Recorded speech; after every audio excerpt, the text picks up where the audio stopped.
Começa agora o BTCast. Teologia é nosso esporte.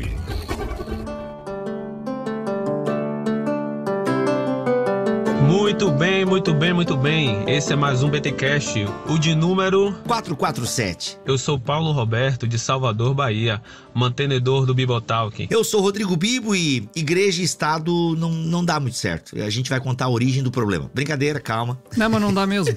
É isso aí. Aqui fala André Rank e Eusébio de Cesareia é o maior puxa-saco de um imperador na história do cristianismo. Caraca, mano, que declaração forte. Fala pessoal, tudo bem? Eu sou o Willibald e eu fico pensando por que a gente evita tanto julgar se os outros se converteram, mas a gente tem tanta certeza que Constantino não se converteu. Caraca, mano, seria ele um cara crente mesmo? Uma pergunta. Aqui é Ismael Wolff e uma mão lavar a outra nem sempre é uma coisa boa. Não. Tá bom. Caraca, mano, isso aí pilateou, hein? Pilateou. Galera, é o seguinte, estamos aqui com esse time de história para falarmos sobre o imperador Constantino. Quem foi, onde viveu, do que se alimentou hoje no Globo Repórter. Brincadeiras à parte, será que Constantino inventou o cristianismo? Será que Constantino, ele criou a Bíblia que hoje nós temos? Essa herança de Constantino, essa mistura de igreja e Estado, foi uma coisa boa para o cristianismo? Ou seja, Constantino foi inevitável, assim como o Thanos ou Agente Smith? Não, qual que é a frase do Agente Smith pro Neo, gente? Ouço o som da inevitabilidade. Aí, ó, ouço o som da inevitabilidade. Olha aí, não, é quase. Mas enfim, Constantino era necessário para o momento histórico da igreja? Ou seja, tinha que acontecer o evento Constantino? Isso foi bom? Isso foi ruim? Na verdade, essa pergunta tá errada, porque nada é tão bom, nada é tão ruim, é meio cinza. Enfim, vamos discutir hoje um pouquinho sobre Constantino. Eu quero saber o primeiro nome dele, gente, porque quando eu falo Constantino, me dá um pouco de arrepio por conta do cenário político atual brasileiro. Então esse nome tá... que inclusive é a fotinho do nosso grupo aqui. Gente, o André fez 50 anos, o André anda com delay nas reações e tal, enfim. Entendi, mas eu tomei um cagaço quando eu vi a foto do cara lá, do fã do Instituto Mises no nosso grupo. Gente, aqui eu criei o grupo aqui pra gente falar de Constantino e eu botei a foto de um comentarista da Jovem Pan, enfim, daí só pra zoeira, a galera ficou toda arrepiada. Mas é isso. Mas vamos falar sobre Constantino, história da igreja e um pouquinho de teologia depois dos recados paroquiais.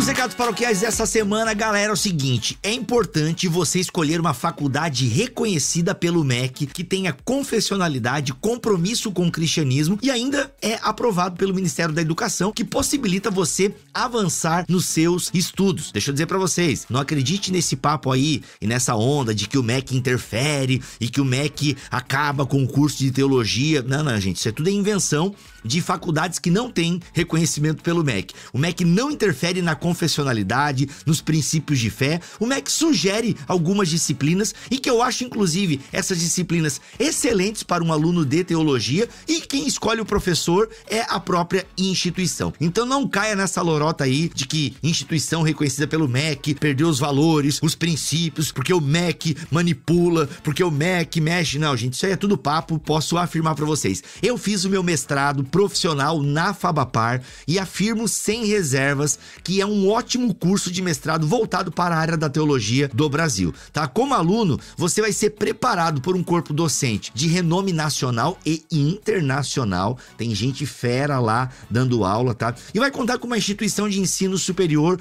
com mais de 8 décadas de tradição, qualidade e inovação, sem interferência do MEC. O MEC, meus amigos e minhas amigas, ele não palpitou nada lá. A gente só cumpre, o que o MEC pede, e que são coisas boas, que testificam a qualidade do serviço, que garantem a qualidade do serviço. Então isso é muito bom. Olha só, sendo a sua dissertação, ou seja, o projeto de pesquisa, vocês estão entendendo o que eu tô falando, gente? Você vai fazer o seu mestrado, tá? Esse ano lá na Fabapar. Então olha só, o mestrado profissional em teologia da Fabapar, ele é dividido em linhas de pesquisa. Gente, olha só que da hora esse negócio. Ele é dividido em linhas de pesquisa e você pode escolher, obviamente, e assim você você se aprofunda numa área de interesse. Essas linhas são, presta atenção, releitura de textos e contextos bíblicos. Se aprofundará no estudo da Bíblia, focando na hermenêutica, interpretação de textos de maneira prática, respondendo os desafios da igreja e comunidade onde está inserido. Vai te auxiliar a interpretar diretamente dos originais e de forma exegética os textos que formam as Sagradas Escrituras. Olha aí um dos focos do mestrado profissional da Fabapar.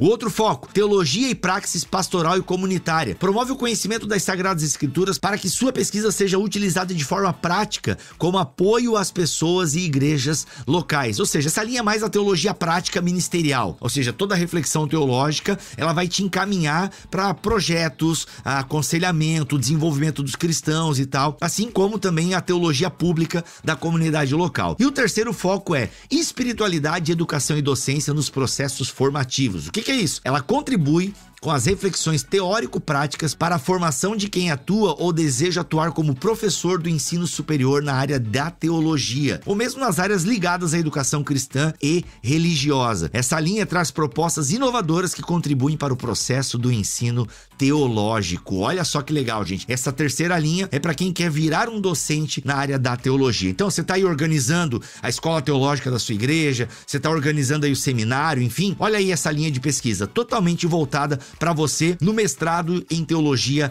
da Fabapar. As inscrições estão abertas, tá bom? Até o dia 20 de junho de 2022. Atenção, 20 de junho de 2022 para você se inscrever no mestrado da Fabapar, tá bom? Todas as informações para o processo de seleção estão no site fabapar.com.br/mestrado. Obviamente que o link vai estar aqui na descrição deste BTcast 447 em bibotalk.com, tá bom? Então, galera, se inscreva. E olha só, usa o cupom Bibotalk que você ainda ganha um descontinho, tá? Você ganha um descontinho aí na inscrição, usa o cupom Bibotalk que você ainda ganha um desconto.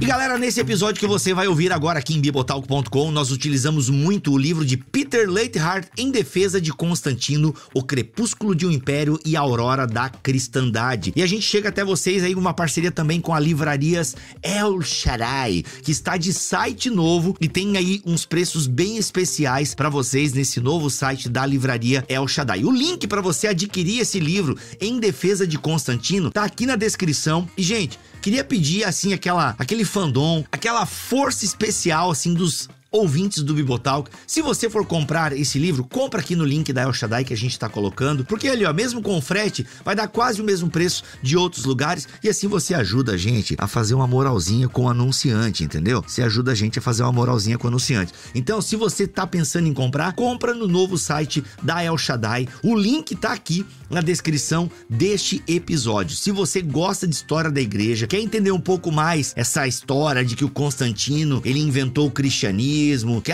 porque esse cristianismo aí é invenção de Constantino, porque depois de Constantino a igreja ficou meio zoada. Quer entender? Primeiro, ouça esse podcast. Aí você vai comprar o livro? Compra no link que está aqui no novo site da El Shaddai. Simbora pro episódio que tá demais.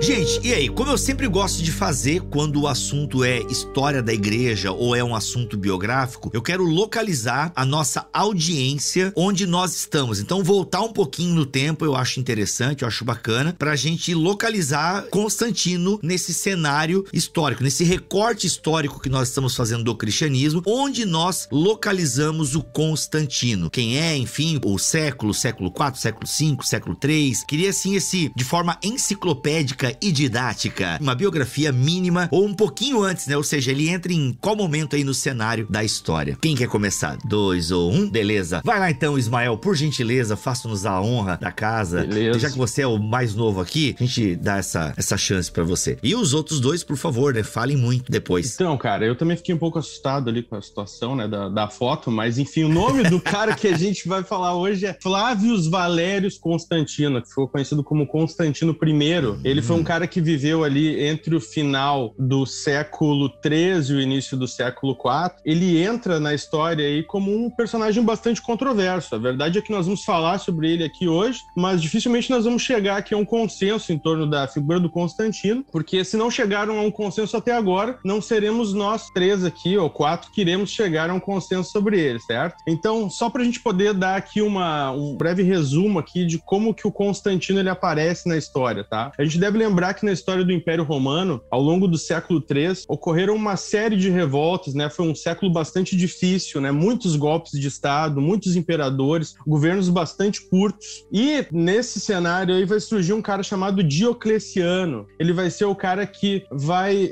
idealizar o que a gente chama de tetrarquia naquele momento, que foi um período histórico que vai durar entre 293 e 313. Por que tetrarquia? Porque eram 4 governando. Era como se tivessem 4 co-imperadores em Roma, tá? E a ideia do Diocleciano com isso era fazer com que o Império Romano readquirisse estabilidade. No primeiro momento, ele vai dividir o Império Romano em 2 grandes setores, que seria o setor oriental e o setor ocidental. E ele vai escolher um outro cara para governar com ele, um outro Augusto, né? O Diocleciano vai ficar governando o oriental, ele vai ser tipo Augusto Sênior. O Maximiano vai ficar no ocidental. E com o tempo, eles vão nomear também outros 2 Césares, né? Que seriam tipo uns subimperadores. Isso nunca é colocado dessa forma, mas para o ouvinte poder entender melhor, seria mais ou menos isso. O que acontece com o tempo? Essas figuras vão girando também e vai surgir o nosso amigo Constantino na parada. Lembrando aqui que um desses Césares, um desses co-imperadores era o Constâncio Cloro, que era o pai do Constantino. Isso é interessante para a gente poder entender também. Então, o Constantino já estava aí circulando entre essas cortes imperiais. Constantino,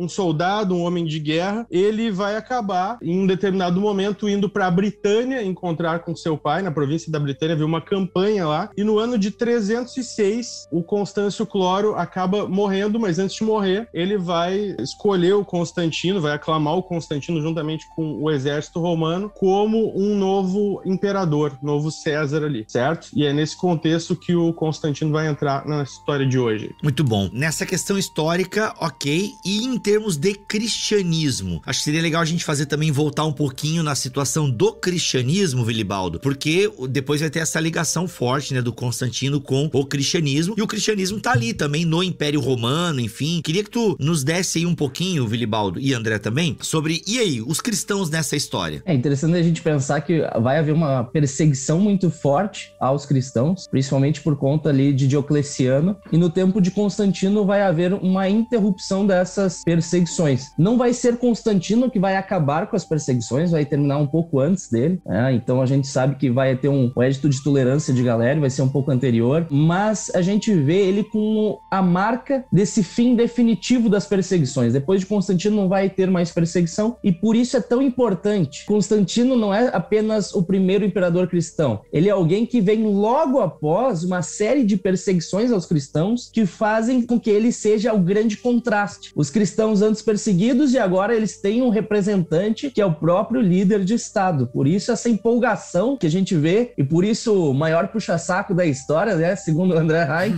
o Eusébio de Cesareia vai ver Constantino como quase Deus na Terra. Por quê? Porque eles vão ter essa marca da perseguição e finalmente vão ter essa proteção por parte do próprio Estado que havia perseguido os cristãos. Tem um momento bem simbólico que é no Concílio de Nicéia, quando Constantino chega a um bispo que tem um globo ocular vazado na tortura durante a perseguição, e ele beija o globo ocular vazado desse perseguido, né? Então o imperador, com esse ato de amor para alguém que há pouco tinha sido perseguido pelo próprio império, acaba sendo um grande símbolo dessa grande mudança que aconteceu a partir de Constantino, né? Uhum.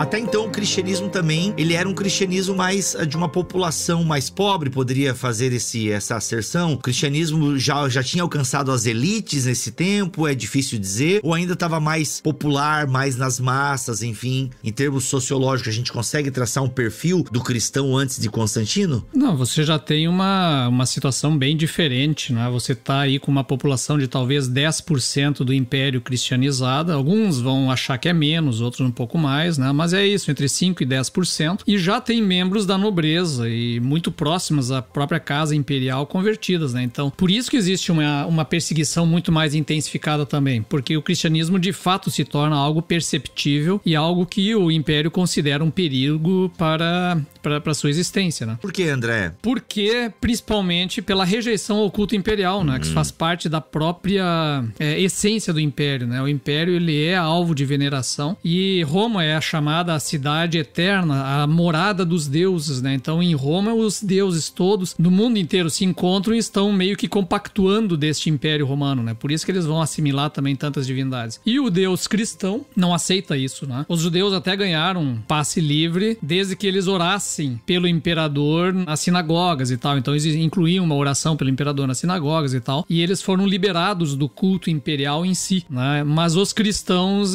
a situação foi bem diferente, né? Como eles já estavam se desvinculando totalmente do judaísmo nessa época, então eles ainda eram uma religião ilícita, digamos assim, né? E o ápice da perseguição foi justamente nesse século aí, né? Foi ali nesses anos aí de 250 até 311, né? Que terminou, que foi o período mais terrível da perseguição. Mas tem uma questão que a gente tem que colocar antes de falar sobre o Constantino como imperador cristão convertido, é dizer como é que ele se converteu. Perfeito, é isso aí. Eu acho que o Samuel talvez possa nos ajudar, né? Que ela envolve também essas guerras pela reunificação do império sob um só imperador. Falando então sobre a conversão do Constantino, também não temos muito consenso em torno disso. Por quê? Porque alguns vão dizer que o Constantino já tinha uma relação com o cristianismo antes do famoso episódio de Ponte Milvia, que é o que eu vou falar daqui a pouquinho aqui. A família dele já teria alguma relação com o cristianismo e tudo mais. A mãe dele talvez fosse cristã e a mãe dele vai provar ser cristã depois que o Constantino também chega a imperador. Mas o fato é, né, como eu tinha falado antes ali, que surgiram uma série de atritos depois que o Constantino foi ali proclamado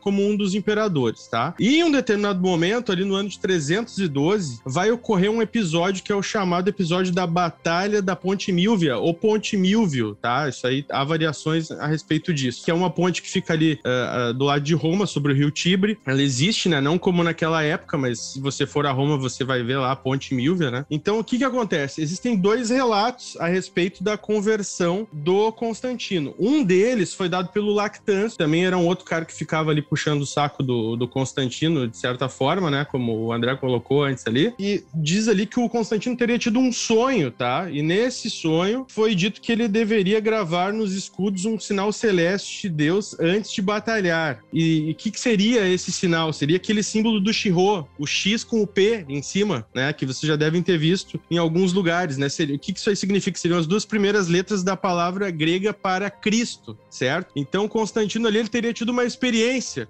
com Deus. E outro cara, que vai falar também de uma outra experiência no meio disso aí, seria o Eusébio, tá? Que diz que ouviu diretamente do Constantino que ele viu um sinal no céu, né? Que ele teria visto um troféu de luz em forma de cruz e uma inscrição dizendo: com este sinal vencerás, né? Então, assim, alguns teóricos, né? Alguns estudiosos, como o Peter Weiss, vão dizer que esse sinal ali, eles devem ter visto mesmo, tá? Que deveria ter sido um ralo solar, né? Que é uma experiência ali de luz, né? Que pode acontecer. Só que, assim, o Peter Weiss e o Peter Leithart vão dizer que, né, as duas experiências devem ter ocorrido, né? E como Constantino, ele já não perseguia cristãos na sua parte do império, provavelmente ele tinha cristãos com ele, esses cristãos deveriam ter interpretado essas experiências que ele teve, disseram pra ele assim: ó, cara, tu teve uma experiência com o Deus cristão, né? E a partir disso, né, ele teria iniciado ali o seu processo de conversão, ele teria tido aquele encontro com Deus, né? O famoso encontro com Deus, Deus. Lembrando que ele também teve outras experiências místicas antes na vida dele, com Isso. Apolo, com outras divindades aí, então não é totalmente novo. O Sol Invictus, ele era um adorador do Sol, então por isso, né, toda essa questão da conversão do Constantino, ela tá sempre imersa na ambiguidade, quer dizer, ele olha pro Sol, olha pro céu, vê o Sol, vê o halo solar e vê um símbolo do Cristo. Daí vai nascer também aquilo que vai, de certa maneira, ser muito criticado depois, que é essa junção, de certa maneira, na tradição cristã, daquilo que envolvia o culto do Sol Invictus com a cristandade. Olha o Natal surgindo aí, mas olha só. Exatamente, inclusive o Natal. Exatamente. Mas aí é que tá, né? A gente tem que entender, e agora eu vou fazer um parênteses nessa história, porque eu tenho pesquisado justamente isso, que o cristianismo cristianizou as escrituras hebraicas, certo? Ele interpretou as escrituras hebraicas ao viés de Cristo e passou a entender aquilo tudo como uma tipologia de Cristo. Só que como o cristianismo se expandiu para fora, para o mundo gentil, ele também passou a cristianizar pontos de contato nas religiões pagãs. Então, se há um sol invicto sendo adorado como Deus supremo, os atributos desse sol, da justiça e tal, é aplicado a Cristo, porque Cristo é o sol da justiça lá de Malaquias. Então, os cristãos não vão ver exatamente um problema, porque eles estão usando as metáforas do paganismo para explicar ou celebrar o cristianismo, porque assim como eles cristianizaram as escrituras hebraicas, eles passam a cristianizar também elementos religiosos das outras religiões. É um contexto que a gente precisa pensar nessas questões, né? Até o Justino de Roma é bem famoso por causa disso. Ele vai falar que houveram cristãos antes de Cristo. Quem? Os judeus? Não. Aqueles que pensaram no Logos. Então ele faz essa relação com o Logos do Evangelho de João e fala: quem pensou no Logos foi Platão, Heráclito, Sócrates,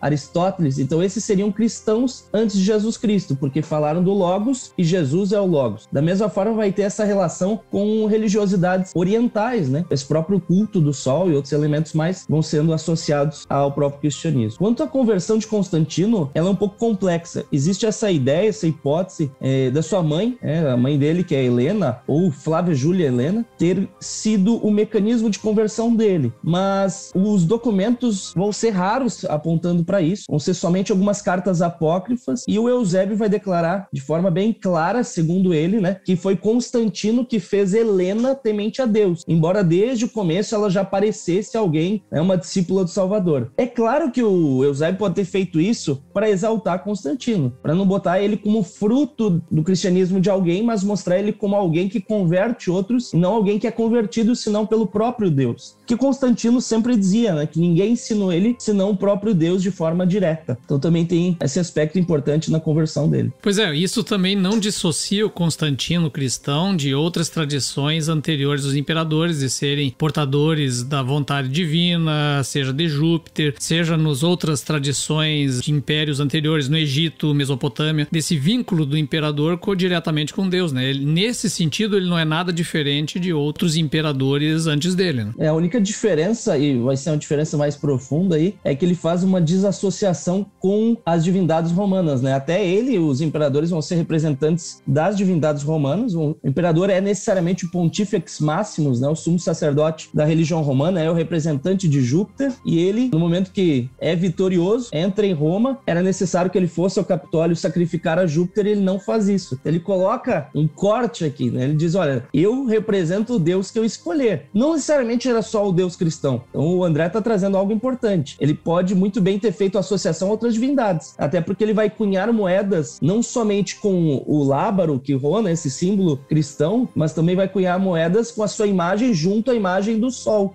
Invictus, né? Então o que ele faz é: eu não represento somente a religião romana, o império é maior, né? E eu represento o Deus verdadeiro. Então talvez ele tenha utilizado justamente desse espaço de uma visão mais plural da religiosidade para entrar aí dentro e propor uma nova teologia política. Essa é a proposta do Peter Leithart, que ele não faz só uma diferença ali entre igreja e Estado, ele faz uma nova política de Estado, uma nova teologia política, né? Caraca, isso é legal, hein? Uma nova teologia política.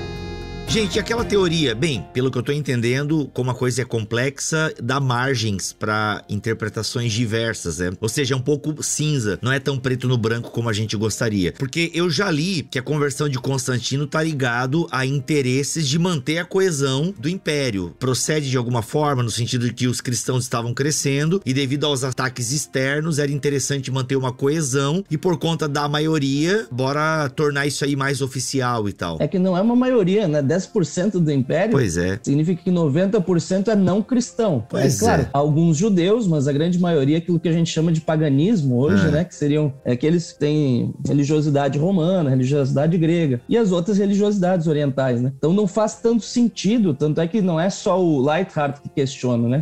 Paul Veyne, o próprio Justo Gonzalez também questiona bastante.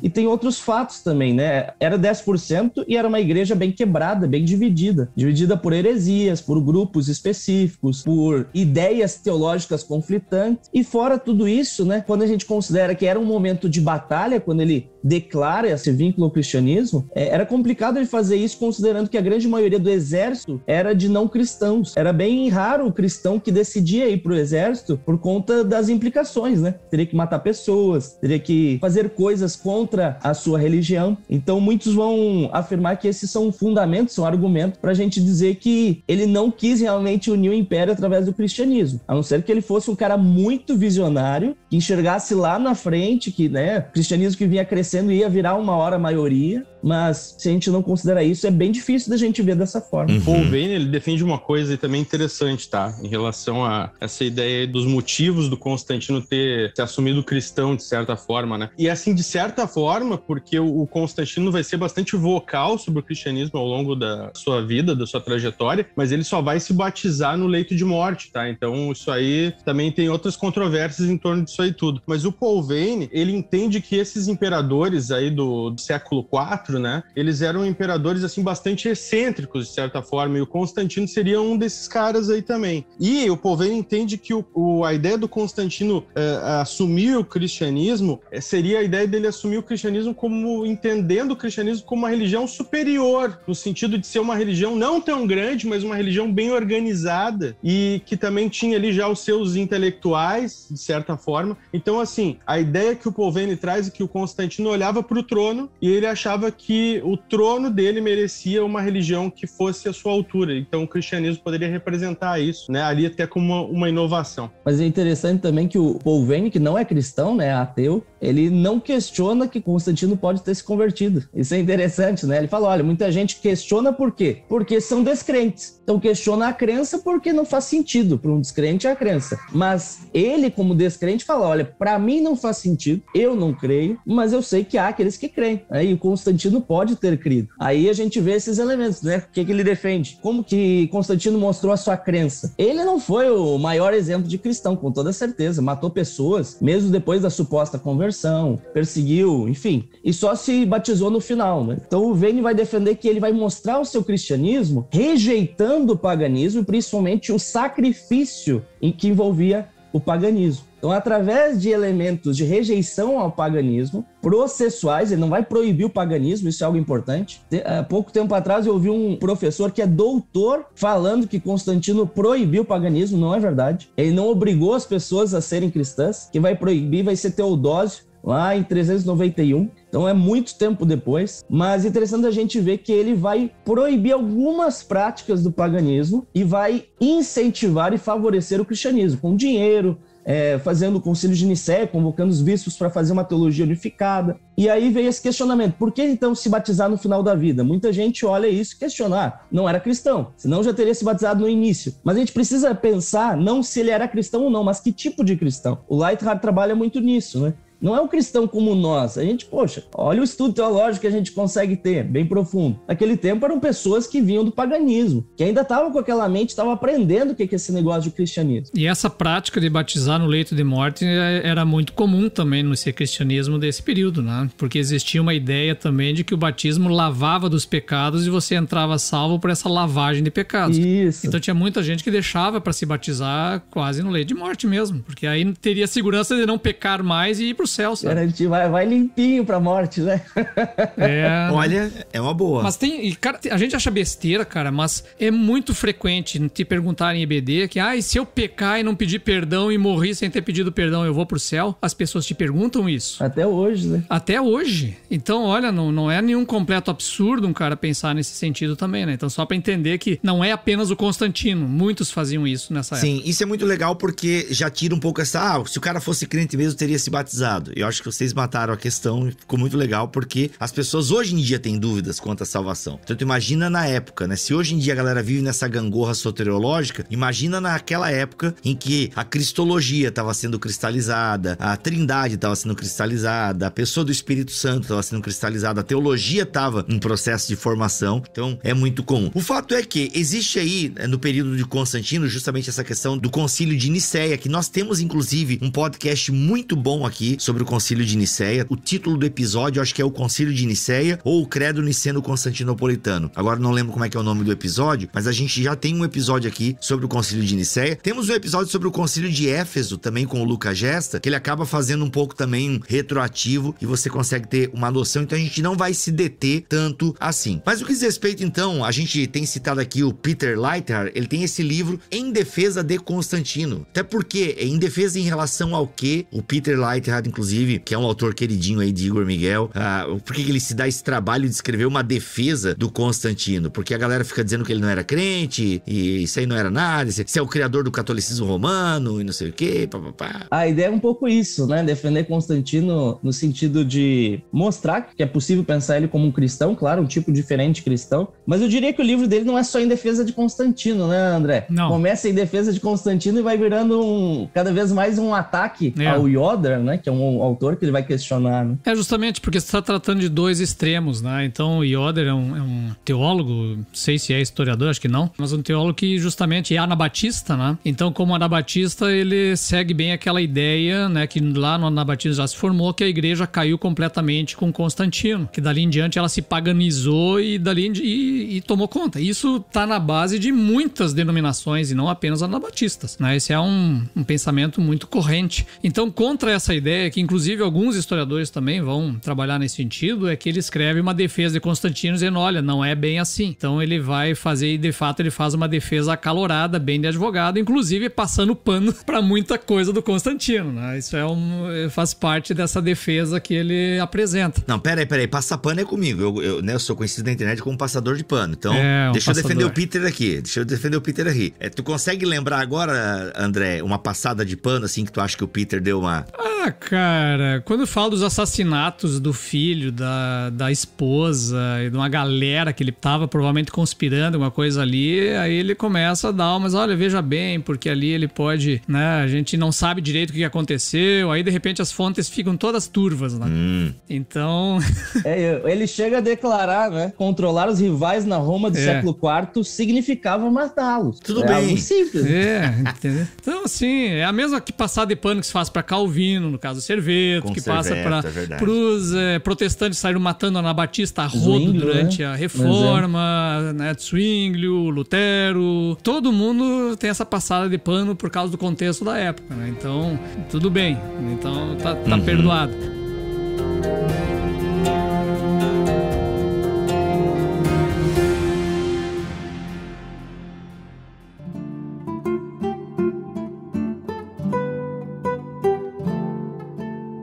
Mas, gente, vamos lá. Então, olha só. O Yoder, que é o autor que o Peter Leithart, ele reage, tem uma ideia, então, que a igreja, ela se paganizou, ou a igreja foi sendo paganizada, ou a igreja foi cedendo a muitos costumes desse mundo e foi ficando uma coisa mais light, por assim dizer. E eu confesso que eu acho que já devo ter dito isso, eu já li isso também em algum lugar, não sei se foi no Yoder, mas já ouvi essa crítica à igreja, que a igreja amoleceu depois de Constantino, que a igreja de perseguida passou a ser perseguidora.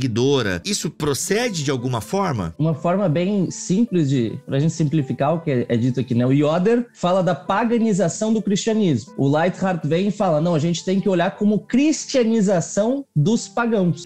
Aí ele tá falando, é mais forma de batismo. Ele fala, igual a gente se batiza e continua pecador a vida inteira, a gente só vai ser santo lá no céu. Então como é que a gente vai questionar, né, que Constantino, que Roma, ou nós mesmos, né, a gente vai ser perfeito? A gente nunca vai ser perfeito. jeito. Faz um sentido, porque não é porque eu peco que eu deixo de ser cristão, não é porque Constantino fez coisas ruins que ele deixou de ser cristão, mas ao mesmo tempo é deixar de valorizar o efeito contrário que foi de fato a paganização do cristianismo, que a gente não pode ignorar. Interessante a gente pensar que a Páscoa hoje já passou por um processo de paganização, que tem elementos como o ovo, o coelho, que estavam associados à deusa Eostre, Oster, né, que era uma deusa da fertilidade, e hoje a gente tenta cristianizar isso. Eu ouvi gente falando assim, não, o ovo simboliza a vida em Jesus. Nossa. Os coelhos simbolizam os muitos filhos espirituais. Não tem nada a ver, né? Coelho, claro, eu me simbolizo, né? Tô no terceiro filho já, né? Com 29 anos. Pra mim é um símbolo,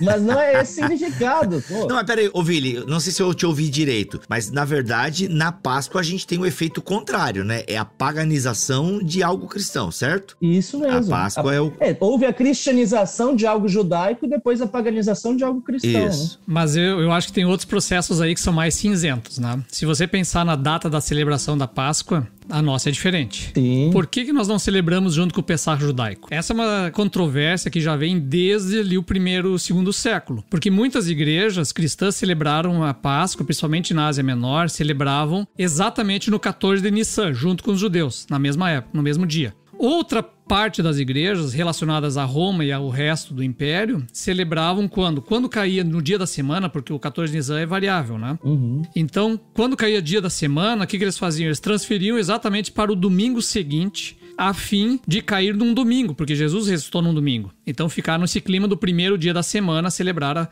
a Páscoa. Isso deu até discussão entre pais da igreja no ano 112, se não me engano, em Roma, e que acabaram deixando por isso, não decidiram nada. Mas lá em Nicéia eles vão decidir a data. Só que ela não é mais nem vinculada diretamente ao domingo seguinte, ao Pessah judaico. Ela vai ser vinculada ao solstício... O equinócio de primavera. Equinócio de primavera. Isso. Que está relacionado ao quê? Ao sol. Olha a ambiguidade da coisa. Depois do equinócio da primavera, no primeiro domingo depois da lua cheia. Caraca. Olha só. Então ele vincula sol, lua para a Páscoa no domingo de Cristo. E não é mais diretamente ao Pessah. Quer dizer, entrou na zona cinzenta daquele que a gente falou de uma cristianização do culto solar junto com o cristianismo e tal, que vai estabelecer uma data nova. Então, de novo, como eu digo, né, são zonas cinzentas desse processo, que eu acho muito simplório dizer que ali foi paganizado o cristianismo.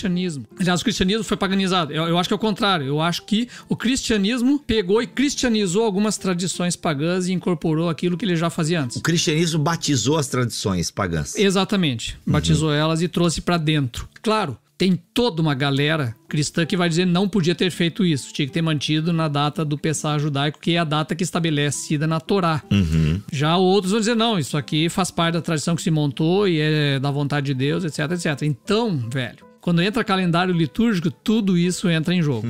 Só para entender a complexidade da coisa. Não é fácil. Não tô aqui me posicionando dizendo qual é o certo ou o errado. Eu vou celebrar a Páscoa, né? Amanhã é sexta-feira santa e vou celebrar na data do calendário cristão. Exato, não. Vai comer ovinho ou não? Com ovo e tudo. Tudo, beleza. Tudo junto. Cara, lá em casa não entra ovo não, mas não é nem por questão litúrgica, espiritual, é porque expliquei pra minha filha ontem. Filha, o papai vai explicar. Tá vendo essa barra de chocolate? Ela custa R$ 9,80, sei lá que chocolate era aquele lá. Filha, então, tá vendo aqui, ó, a grama, ó, 180 gramas. Filha, um ovo tem a mesma quantidade de chocolate, filha, só que ele custa R$80, que é bem mais que o que a gente paga aqui, filha. Não vale a pena. Dela assim, é, papai. E o Kinder Ovo? O Kinder Ovo tá tudo certo, filha. Aí então o Kinder Ovo vai ser o teu presente de Páscoa, que daí...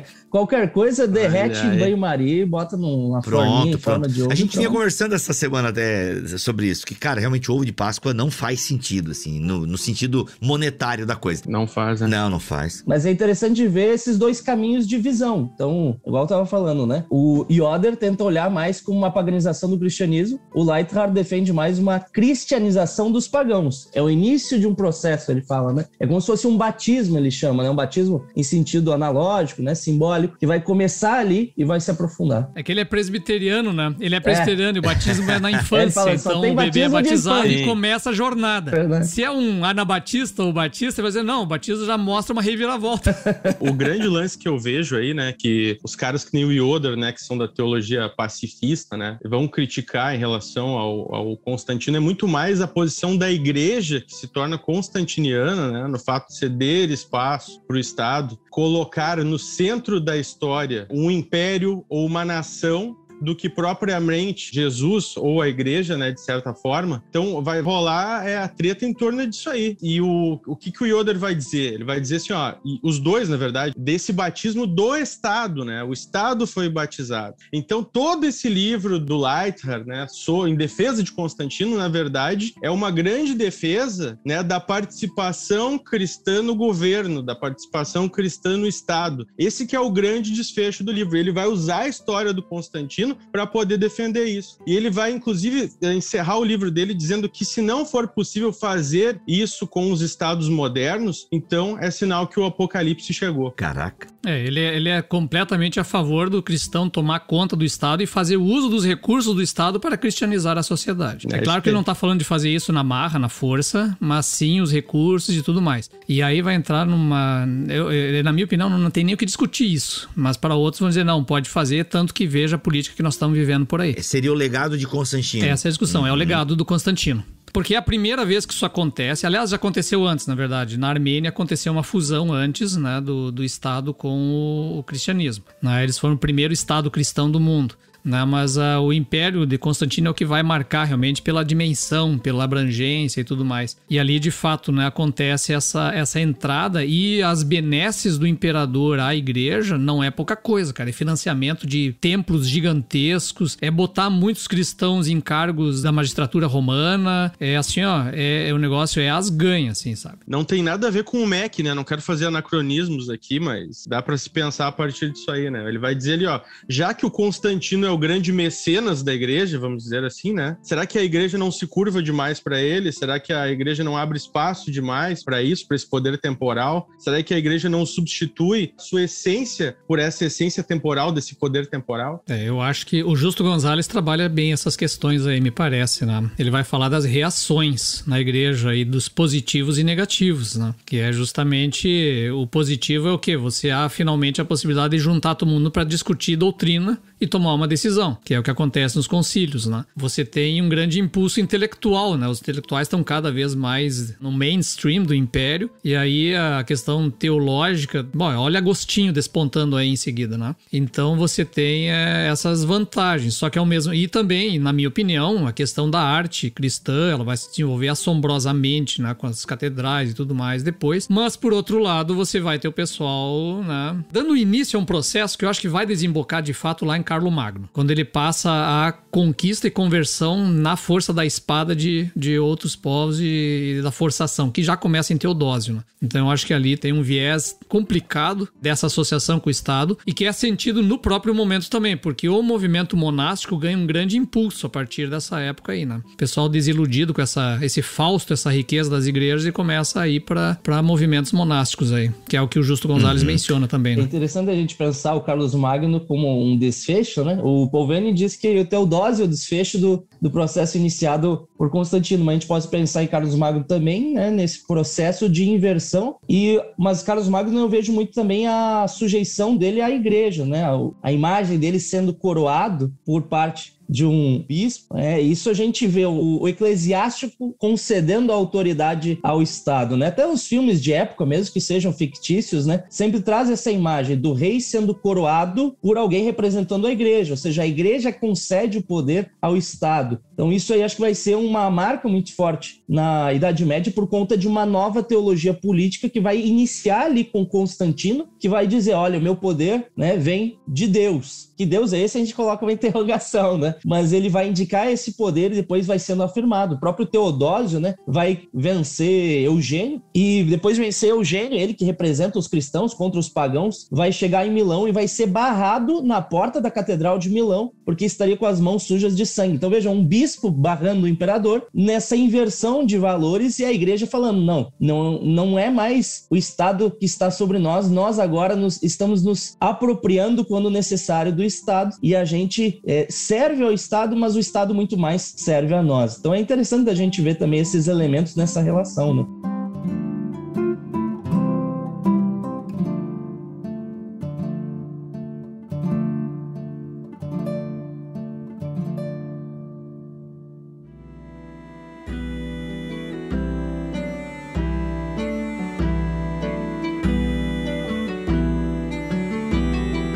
Pessoal, impressão minha ou nós estamos até no final daquilo que é conhecido como Império Romano? Não tá próximo aí uma coisa da outra? Sim, bastante próximo. Olha aí, será que é Deus punindo o Império Romano? Sacanagem, brincadeira, foi só uma piada. As reformas do Diocleciano já são a demonstração da fragilidade do Império, que ele tenta recuperar isso aí. E o Constantino tem outra coisa muito importante que ele faz, que demonstra também essa fragilidade, é a criação de uma nova capital em Constantinopla, né? Então, esse é o, digamos, além da questão do cristianismo, a fundação de Constantinopla, que é lá em Bizâncio, no Oriente, vai definir todo um ramo do cristianismo que vai emergir dali pra diante, que é fundamental, né? E a própria existência do Império Romano durante mais 1000 anos depois da queda é em função de Constantinopla, porque ele continua existindo lá até 1453. Então, esse é um ponto muito importante, né? Inclusive na defesa da própria ortodoxia cristã, que vai ter muita relação ali com o Oriente. É importante fazer essa distinção, né? O Império Romano do Ocidente vai acabar, né? O Império Romano do Oriente, ou o Império Bizantino, como alguns vão chamar, vai permanecer aí ao longo da Idade Média, né? Só para não parecer assim em relação ao Constantino, né?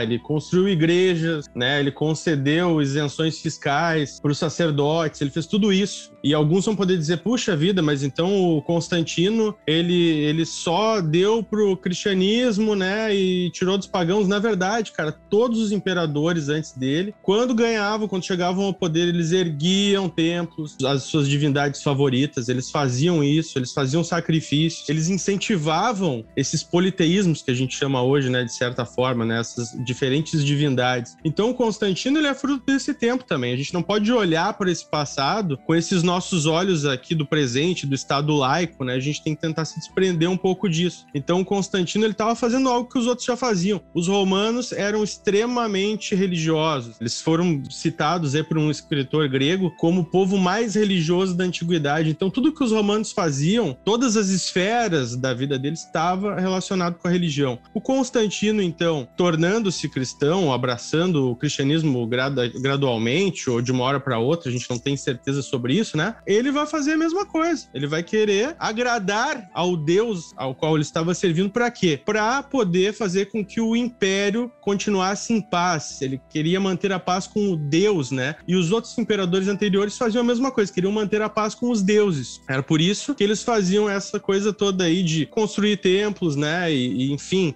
honrar os seus deuses e suas divindades. E nessa de construir o templo, o Constantino, ele fez uma coisa que foi completamente inovadora, né? Ele não usou uma planta comum de templo para fazer o templo cristão, porque os templos todos, a exemplo do templo de Jerusalém, dos judeus, ele é um templo muito pequeno, em que cabe apenas o sacerdócio lá dentro para os ofícios, o povo fica do lado de fora. O Constantino, ele usou o modelo da Basílica Romana, que é o local de reunião pública, o espaço público de reunião, o tipo de arquitetura que comporta muita gente lá dentro para o ofício religioso. E aí ele cria o conceito de templo cristão, que é o templo baseado na eclésia, na assembleia, na reunião de todos, e não de apenas alguns oficiantes lá dentro. Então ele cria essa noção que, na minha opinião, teologicamente é a mais adequada para um templo cristão. É um local de reunião de muita gente para celebrar a Eucaristia, a presença de Cristo e tudo mais, né? Então ali acertou na tampa. Não sei se ele foi orientado por alguém ou se foi ideia dele, mas... E esse conceito permanece para nós até hoje. E quando alguém falar, vamos retornar a antes de Constantino, se o cara não deixar de ter templo, o cara não foi para antes de Constantino. Se tiver tempo para reunir a galera, ele é constantiniano. Não adianta. Então podem dizer do que quiser, que queremos ser mais primitivos. Não é, velho. Não é. Tá na esteira do Constantino. Caraca, pesado isso, hein? Só pra dar uma cutucadinha. Cutucadinha, cara. Então ouça com moderação o que o André acabou de falar agora. Ouça com moderação. O que o Vô falou é bem importante, Bibo, porque se a gente olhar da perspectiva cristã, Constantino vai ser o primeiro a envolver a igreja e Estado. Mas se a gente olhar da perspectiva romana, ele vai só continuar fazendo o que era a prática. Exato. Todos sempre envolveram religião e Estado. Todos. Até porque não eram coisas separadas, né? Isso, não era a gente que separa hoje em dia, porque a gente tem essa ideia do Estado laico. Naquele tempo não existia isso. Era algo integrado. Todo imperador queria pax deorum, paz com os deuses, e por isso se envolvia no culto, seja dos deuses romanos ou outros deuses também. E é por isso que eu acho tão complicado pegar ele como modelo pra hoje, entende? Diga, fale mais. Por causa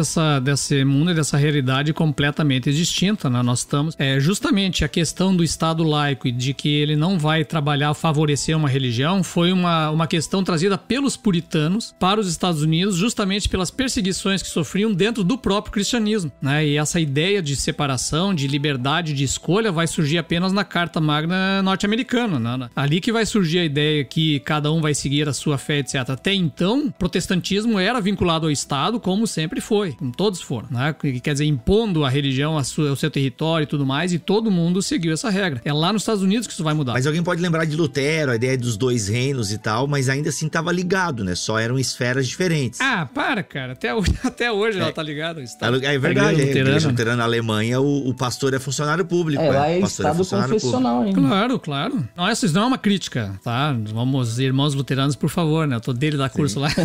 Mas não é uma crítica, apenas dizendo que o padrão que se estabeleceu no mundo é outro, né? E nós temos uma situação completamente diferente, que tem seus motivos de ser diferente. Então, por isso que eu acho, pegar e invocar Constantino de uma época em que a religião simplesmente ela está completamente fundida à questão pública e tudo mais, e não há uma noção de separação, é difícil. Tem um bocado de coisa para discutir aí. Eu acho que pra mim o grande plot twist desse podcast foi realmente ver essa parada da perspectiva romana, ou seja, Constantino, ele só fez o que sempre fizeram. Se a gente tivesse que criticar, seriam os cristãos que apoiaram esse tipo de coisa e deixaram isso acontecer. Se a gente fosse dizer uma coisa assim, né? Não é botar na conta de Constantino, mas colocar na conta, então, dos cristãos que permitiram esse tipo de coisa acontecer. Agora, é claro, é muito fácil falar isso agora, né? Porque o processo em andamento é bem diferente, né? Por os caras irem contra esse processo, Bibo, é os caras não ganhar isenção fiscal, é os caras não ter patrocínio do Estado.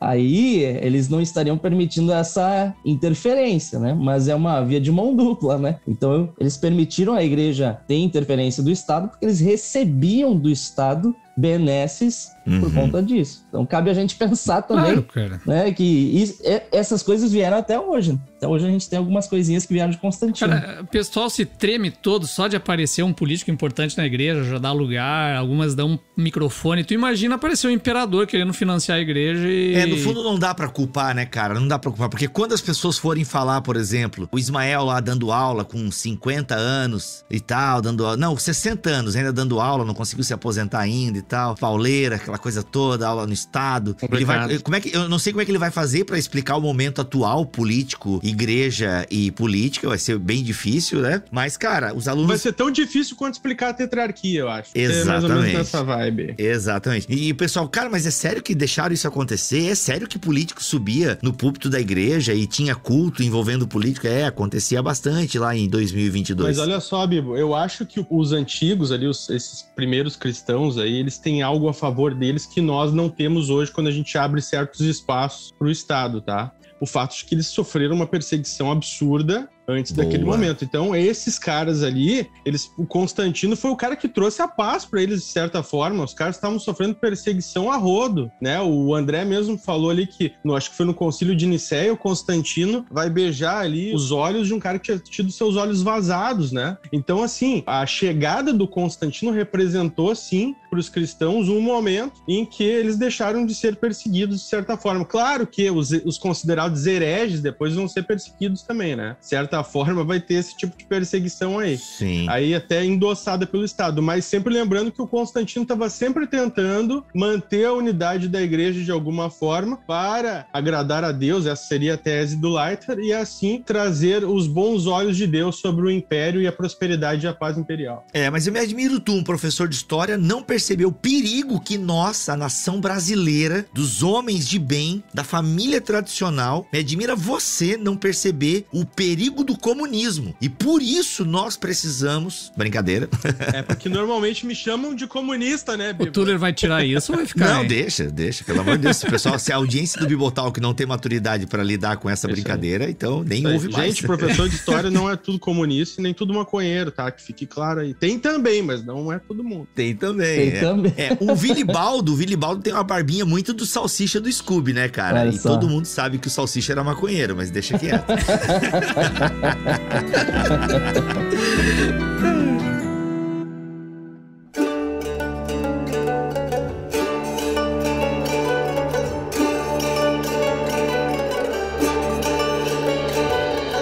Gente, Muito bom. Galera, é o seguinte, nós falamos aí bastante, queria que agora vocês indicassem aí alguma literatura para quem quiser correr um pouco atrás. André, a gente usou aí bastante o livro do Peter Leithart, Em Defesa do Constantino, é isso? Da editora Monergismo, se não me falha a memória. Isso. Gente, esse livro, inclusive, a gente recebeu aqui da livraria El Shaddai. Olha aí, Em Defesa de Constantino. Ele tá mais barato que na Amazon, até tá por 62 pila. Claro que daí tem o frete, acaba talvez dando o mesmo valor, mas se você quiser fazer uma moralzinha ali, lá na El Shaddai, tá bom? Você compra o livro Em Defesa de Constantino, tá de site novo, inclusive El Shaddai, já vai lá testar o site novo, ver se tá tudo certo, tudo rodando bem. E você que é de São Paulo tem que conhecer a loja física, né? Na rua Conde de Sarzedas, 166, loja 18, no bairro da Liberdade. Vai lá e diz, ó, tô ouvindo o Bibotalk lá e, pô, valeu por vocês apoiarem o Ministério do Bibotalk. Mas esse livro aí, pelo que os meus amigos aí leram, gostaram bastante, apesar do finalzinho ter aquela defesa exagerada, né? Mas Em Defesa de Constantino, o crepúsculo do Império e a aurora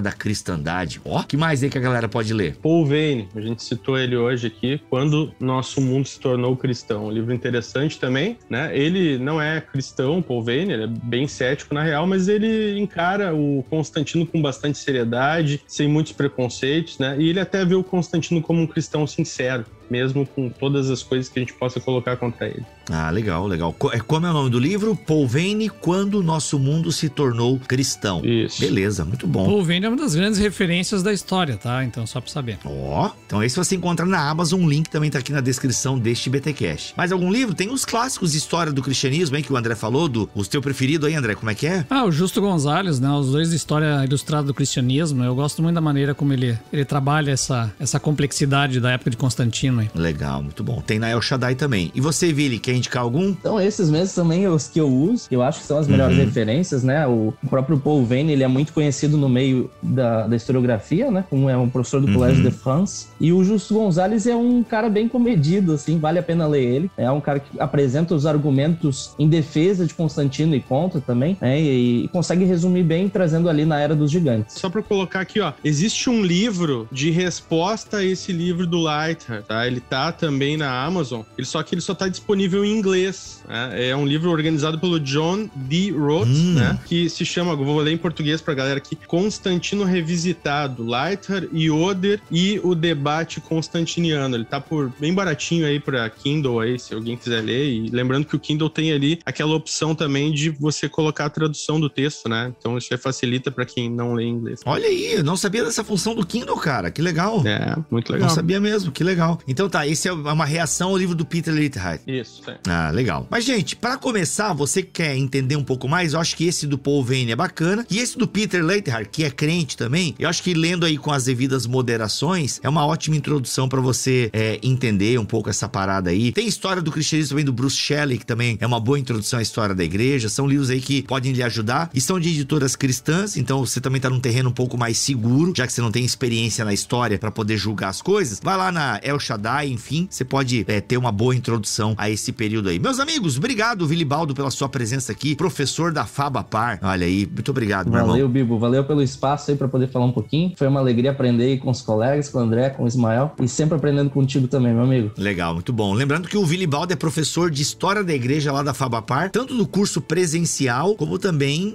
do online, certo, Vilibaldo? E na pós-graduação você ministra alguma coisa também? Eu dou uma disciplina em Teologia e Interpretação Bíblica, para aqueles que quiserem avançar os estudos aí na pós, fica o convite. Ó, que legal. Então o professor Vilibaldo, se você curte ele, vai estudar na Fabapar, que o cara tá dando aula lá. André Heinck, tamo together daquele jeito, sempre. Isso aí. Trabalhou 2 vezes essa semana, hein? Vou ter que remunerar. Daqui a pouco o Ministério do Trabalho me manda a carta. Acordando de madrugada pra atender a demanda aí, né? Olha aí, né? O cara acorda às 5 da manhã, meu Deus. É o milagre da manhã Hoje. mesmo. Cara, tá fera. Hoje foi 4h30. 4h30. Ah, mano, aí, mas tu vai dormir às 10 pelo menos, né, André? Não, 11 pedrada. Eita, nós. Ismael, é nós, meu irmão. Tamo junto. Obrigado por mais uma vez aceitar o convite aí. Tamo junto, cara. Eu sigo aí ouvindo os podcasts indo pro trabalho, naqueles meus 40 e poucos minutos de trânsito. Então, o teu ministério tem abençoado bastante a minha vida e eu creio que de bastante gente. Então, eu estar aqui não deixa de ser uma forma de retribuir um pouco isso aí que tu já tem feito por tantas pessoas aí. Que legal. Obrigado pelo carinho da audiência. E é isso, gente. Voltamos a semana que vem, se Deus quiser e assim permitir. Fiquem todos na paz do Senhor Jesus.